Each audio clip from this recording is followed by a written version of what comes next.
நேயர்களே, இப்போது நாம் இன்றைக்கி பார்க்க போகிற வீடியோ மாதவிடாய் காலத்தில் நமக்கு பிளட் கிளாட்ஸ், அதாவது மாதவிடாய் கட்டி இருக்குதா நமக்கு ஆபத்தா அப்படின்னு நம்ம பார்க்க போகிறோம். இன்றைக்கி பெண்களுக்கு ரொம்ப முக்கியமான ஒரு ஹெல்த் அவேர்னஸ் தான் இந்த மாதவிடாய் காலத்தில் பிளட் கிளாட்ஸ் வருது. பீரியட் நேரத்தில் பிளட் கிளாட்ஸ் வந்தால் ஆபத்தா, இதை பற்றி தான் நம்ம இன்றைக்கி பார்க்க போகிறோம். நிறைய பெண்கள் பீரியட் டைமில் டாய்லெட் போகும்போது பேட் சேஞ்ச் பண்ணும்போது பிளட்டில் ஸ்மால் கிளாட்ஸ் மாதிரி வரும்போது பார்த்துருப்பீங்க. அதை பார்த்த உடனே இது நார்மலா, இது ஏதாவது ப்ராப்ளம் இருக்கா, கர்ப்பப்பையில் ஏதாவது பிரச்சனையா அப்படின்னு நம்ம பயப்படுவாங்க. முதல்ல ஒரு முக்கியமான விஷயம், பீரியட் டைமில் பிளட் கிளாட் வருவது மட்டும் வச்சு நாம் அது ஆபத்து அப்படின்னு நம்மளால் சொல்லவே முடியாது. சில பெண்களுக்கு பீரியட்ஸ் வரும்போது ஸ்மால் பிளட் கிளாட்ஸ் வருவது நார்மலாக இருக்கலாம். ஆனால் சில பேருக்கு சிச்சுவேஷனில் பிளட் கிளாட்ஸ் அதிகமாக ப்ளீடிங் ஒரு சைனாக இருக்கலாம். அதனால் எப்போது நார்மலு, எப்போ டாக்டரை நம்ம பார்க்கணும் அப்படிங்கிறத நான் இப்போ கிளியர்னால் உங்களுக்கு சொல்லுவேன். முதல்ல பிளட் கிளாட் அப்படின்னா என்ன? நம்மளோட பாடியில் பிளட் ஒரு லிக்யூட் ஃபார்மில் தான் இருக்கும். பீரியட் நேரத்தில் அட்ரஸில் இருந்து பிளட் மற்றும் அட்யூரின் லைனிங்கில் வெளியேறும். சில நேரத்தில் பிளட் கொஞ்சம் அதிகமாக அல்லது சில நேரங்களில் பிளட் கொஞ்சம் நேரம் அட்ரஸ் அல்லது வேர்னிங்கில் தங்கி இருக்கும்போது ஒன்றா சேர்ந்து கிளாட் மாதிரி நமக்கு வெளியே வரும்.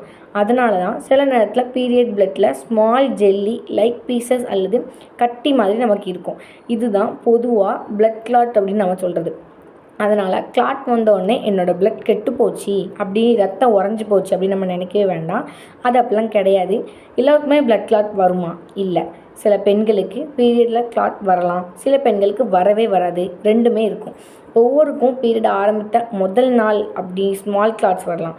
அடுத்த நாள் ப்ளீடிங் குறையும் போது கிளாட்ஸ் இல்லாமல் இருக்கலாம். ஆனால் ஒவ்வொருடைய பாடியும் வேறு வேறு. ஸ்மால் பிளட் கிளாட் வந்தால் ஆபத்தா அப்படின்னு நம்ம பார்க்கலாம். பொதுவாக சில நேரத்தில் ஸ்மால் கிளாட் வருவதை மட்டும் வச்சு நம்ம பயப்பட வேண்டிய அவசியம் இல்லை. குறிப்பாக பீரியட் ஆரம்பித்த முதல் நாள்லேருந்து ப்ளீடிங் கொஞ்சம் அதிகமாக இருக்கும். அதே நேரத்தில் ஸ்மால் கிளாட்ஸ் வர வாய்ப்பு இருக்குது. உங்களுக்கு வழக்கமாக எப்படி பீரியட் வருமோ அதை மாதிரி ப்ளீடிங் இருந்தால், பெயின் அதிகமாக இல்லாமல் இருந்தாலும், வேறு அன்யூஷுவல் சிம்டம்ஸ் இல்லாமல் இருந்தாலும் கிளாட் வந்ததுக்கு மட்டும் பேனிக் நம்ம பயப்படவே வேண்டாம்.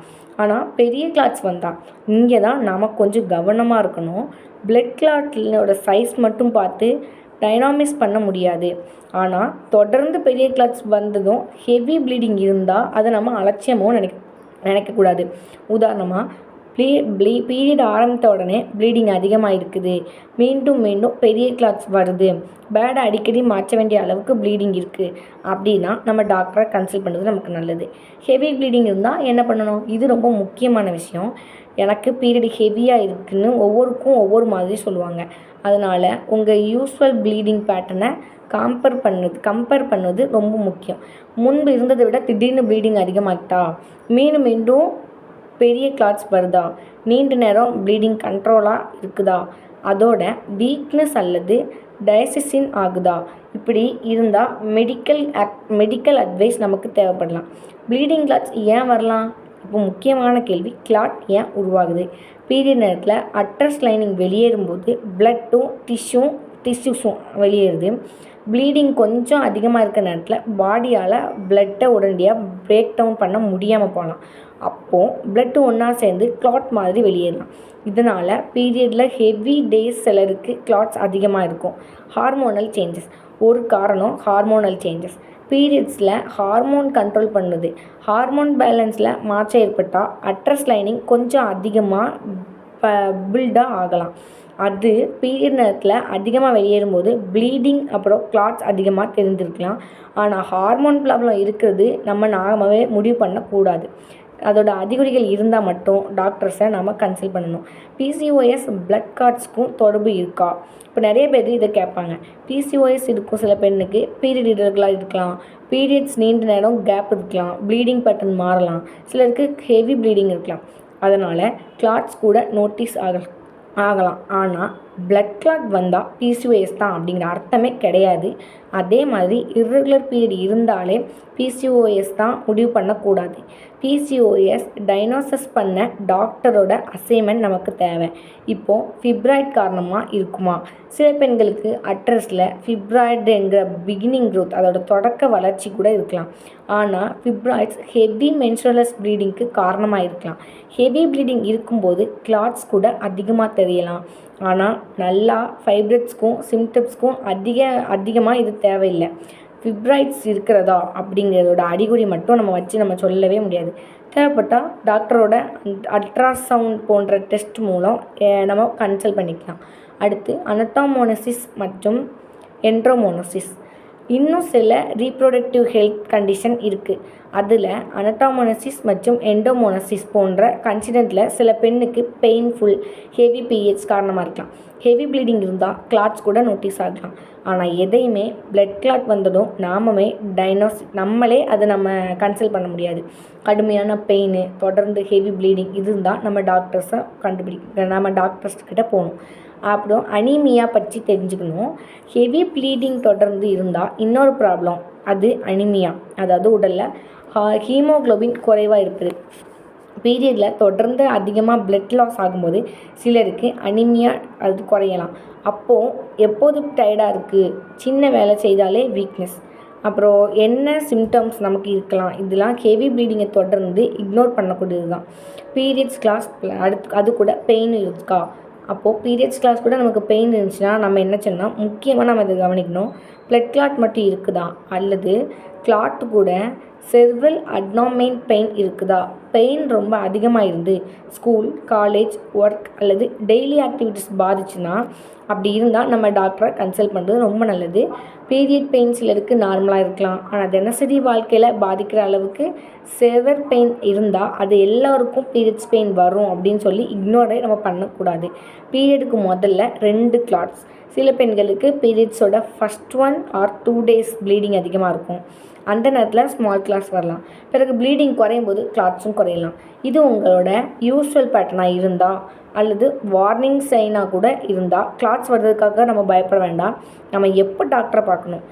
இந்த வீடியோவில் மோஸ்ட் இம்பார்ட்டன்ட் பார்ட் என்னென்னா, நம்ம சிம்டம்ஸ் இருந்தால் டாக்டரை பார்க்க வேணும். முதல்ல தொடர்ந்து ஹெவி ப்ளீடிங் இருந்தால், அடுத்து மீண்டும் பெரிய ப்ளீடிங் கிளாட்ஸ் வந்தால், 3வது வழக்கத்தை விட பீரியட் ப்ளீடிங் திடீர்னு அதிகமாகிட்டால், 4வது கடுமையான அப்டாமினல் பெயின் இருந்தால், 5வது வீக்னஸ் அல்லது ஃபேண்டிங் போன்ற சிம்டம்ஸ் இருந்தால், 6வது நீண்ட நாளாக ப்ளீடிங் தொடர்ந்து இருந்தால். இப்படி இருந்தால் செல்ஃப் ட்ரீட்மெண்ட் பண்ணாமல் டாக்டரை நம்ம கன்சல்ட் பண்ணுறது நல்லது. எனக்கு கிளாட் வந்திருக்கு, என்ன மெடிசன் சாப்பிட்லாம் அப்படின்னு நம்ம நினைக்கவே கூடாது. இது ஒரு காமன் கொஸ்டின், எல்லாத்துக்குமே இப்படி ஒரு கொஸ்டின் இருக்கும்.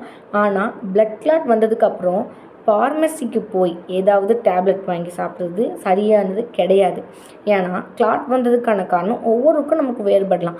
ஒருவருக்கு ஹார்மோனல் காரணம், மற்றொருக்கு ஹெவி ப்ளீடிங் காரணம், ஒருவருக்கு அட்ரஸ் ரிலேட்டிவ் கண்டிஷன் இருக்கலாம். அதனால் நம்ம என்ன பிரச்சனை நம்ம தெரியாமல் மெடிசன் எடுத்துக்கக்கூடாது. டாக்டரை கன்சல்ட் பண்ணிவிட்டு தேவையான ட்ரீட்மெண்ட் எடுத்துக்கிறது தான் நமக்கு நல்லது. பீரியட் ட்ராக்கிங் ஒரு சிம்பிள் ஹேபிட், உங்களுக்கு ரொம்ப யூஸ்ஃபுல்லாக இருக்கும். பீரியட் ட்ராக்கிங் கேலண்டர் அல்லது பீரியட் ட்ராக்கிங் ஆப்பை பீரியடில் ஸ்டார்ட் டேட் பண்ணி நோட் பண்ணிக்கோங்க. அடுத்து இந்த மாதம் ப்ளீடிங் எப்படி இருக்குது, க்ளோத்ஸ் இருந்துச்சா, பெயின் எவ்வளவு, ப்ளீடிங் எத்தனை நாட்கள் இருக்குது அப்படிங்க நம்ம நோட் பண்ணோம்னா அடுத்தடுத்த முதல்ல பேட்டர்ன் எப்படி மாறுது அப்படின்னு நம்மளால் பார்க்க முடியும். நம்ம டாக்டரை பார்க்கும்போது இந்த இன்ஃபர்மேஷன் நமக்கு ரொம்ப யூஸ்ஃபுல்லாக இருக்கும். ஒரு முக்கியமான மிஸ்கான்செப்டேஷன், இப்போது ஒரு மைத்தை கிளியர் பண்ணலாம், அதாவது ஒரு டவுட்டை நம்ம கிளியர் பண்ணலாம்.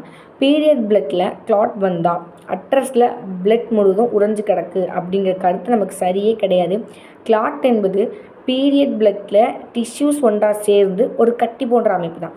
அதனால் அட்ரஸ்குள்ளே பிளட் ஃபுல்லாக ஃப்ரீஸ் ஆகிடுச்சுன்னா நம்ம பயப்பட வேண்டாம். ஹைஜீன் முக்கியமா? ஆமாம், பீரியட்ஸ் நேரத்தில் மென்ஸ்ட்ரல் ஹைஜீன் ரொம்ப முக்கியம். பேட் அல்லது பயன்படுத்தும் மென்ஸ்ட்ரல் ப்ராடக்ட்டை தேவையான நேரத்தில் மாற்றணும். ஹேண்ட்ஸை க்ளீனாக வச்சுக்கணும். பீரியட் பிளட்டை பார்த்து பயப்படாமல் அது ஒரு நேச்சுரல் பாடி ப்ராசஸ் அப்படின்னு நம்ம முதல்ல புரிஞ்சுக்கணும். நம்மளோட இளம்பெண்கள் கவனிக்க வேண்டியதுன்னா, டீனேஜில் பீரியட்ஸ் ஆரம்பித்த முதல் சில வருடத்தில் சைக்கிள்ஸ் நேரத்தில் இர்ரெகுலராக இருக்கலாம். அதனால் ஸ்மால் சேஞ்சஸ் வர்றதுக்காக உடனே பேனிக் ஆக வேண்டாம். ஆனால் ரொம்ப ஹெவியாக bleeding, server pain, repeated unusual symptoms இருந்தால் பேரண்ட்ஸ் அல்லது ட்ரஸ்ட்டு நம்ம ஒருத்தவங்க நம்புகிறோம்னா அவங்கக்கிட்ட நம்ம சொல்லி ஹெல்த் கேர் எடுக்கலாம்.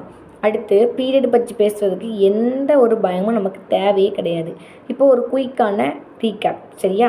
இவ்வளவு நேரம் நாம் பார்த்தது குயிக்கான ரீகேப் பண்ணலாமா? பீரியட்ஸில் ஸ்மால் பிளட் கிளாட்ஸு சில நேரம் நார்மலாக இருக்கலாம். குறிப்பாக ஹெவி ஃப்ளோ டேஸ் சிலருக்கு ஏற்படலாம். ஆனால் ரிப்பீட்டட் பெரிய கிளாட்ஸ், அடுத்து ஹெவி ப்ளீடிங், அடுத்து வீக்னஸ் போன்ற சிம்டம்ஸ் இருந்தால் இக்னோர் பண்ணக்கூடாது. அதுக்கு பல காரணம் கூட இருக்கலாம். ஹார்மோனல் சேஞ்சஸ், பிசிஓஎஸ், அனட்டோமினிஸ், எண்டோமெட்ரியோசிஸ் போன்ற அறிகுறி நமக்கு ரொம்ப காரணமாக இருக்கும். ஆனால் பிளட் கிளாட் வந்ததுக்கப்புறம் இது ஏதாவது ஒரு கண்டிஷனில் இருக்குது அப்படின்னு நாமவே முடிவு பண்ணக்கூடாது. பெண்களே, பீரியட்ஸ் என்பது நம்மளுடைய உடலில் நடக்கும் ஒரு நேச்சுரல் ப்ராசஸ். பீரியட்ஸ் ப்ளீடிங்கில் ஸ்மாலாக கிளாட் வந்துட்டுது அப்படிங்கிறனால நம்ம பயமே படக்கூடாது. அதே நேரத்தில் நம்மளோட பாடி தொடர்ந்து அன்யூஸ்வல் சேஞ்சில் இருந்தால் இக்னோர் பண்ணவும் கூடாது. உங்களோட யூஸ்வல் பீரியட்ஸ் பேட்டர்ன் தெரிஞ்சு வச்சுக்கோங்க. ப்ளீடிங் எப்படி இருக்குது அப்படின்னு நம்ம கவனிக்கணும். கிளாட்ஸ் அடிக்கடி வருதா அப்படின்னு நம்ம பார்க்கணும். பெயின் அதிகமாக இருக்குதா அப்படிங்கிறத நம்ம கவனிக்கணும். ஏதாவது தொடர்ந்து அப்நார்மல் இருந்தால் மருத்துவர்கிட்ட ஆலோசனை பண்ணணும். முக்கியமாக பீரியட் பெயினில் கிளாட் வந்தா அப்படி நம்ம வந்துட்டாலே நமக்கு பிரச்சனை அப்படின்னு நம்ம பார்க்கக்கூடாது. அதோட ப்ளீடிங் எப்படி இருக்குது, நம்ம பெயின் இருக்குது, நம்மளோட அறிகுறியை வச்சு நம்ம அதை கவனிக்கணும். இதுதான் முக்கியம். இந்த தகவல் பொதுவான ஹெல்த் அவேர்னஸ்க்காக மட்டுமே. உங்களுக்கு தொடர்பான அதிகமான ப்ளீடிங், வேறு ஏதாவது அன்யூஸ்வல் சிம்டம்ஸ் இருந்தால் குவாலிஃபிகேட் பண்ண டாக்டரை அணுகுங்க. பெண்களே, ஹெல்த் பற்றி பேசுவோம், சரியான தகவலை தெரிந்து கொள்வோம், நம்மளுடைய ஹெல்த்தை நாமே கவனிப்போம். இது போன்ற தகவலை தெரிந்து கொள்ள நம்மளுடைய சேனலை சப்ஸ்கிரைப் பண்ணி, லைக் பண்ணி, பெல் ஐக்கானை கிளிக் பண்ணுங்கள். அப்போ தான் நாங்கள் போடுற வீடியோ தொடர்ந்து உங்களுக்கு வரும். மேலும் உங்களோட உடம்புல என்னென்ன பிரச்சனை இருக்குது அப்படிங்கிறத நீங்கள் பயப்படாமல் கமெண்டில் சொன்னால் அதுக்கான அறிகுறிகளை நாம் சொல்லுவோம். தேங்க்யூ.